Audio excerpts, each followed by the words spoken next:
this is a very simple issue, and the issue is one of fairness. You don't want to have a situation where people who are in power use that power in a way that is unfair.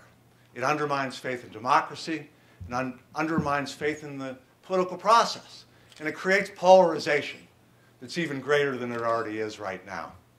So you have to take situations like this, where there's a conflict of interest, out of the hands of people that are going to benefit, and put it in the hands of a commission or reform the system in some other way so that there's a perception of fairness, so that we don't breed the cynicism about politics that we already have. And Phil illustrated, just with Congressional District 3, how that cynicism is only going to be, made greater.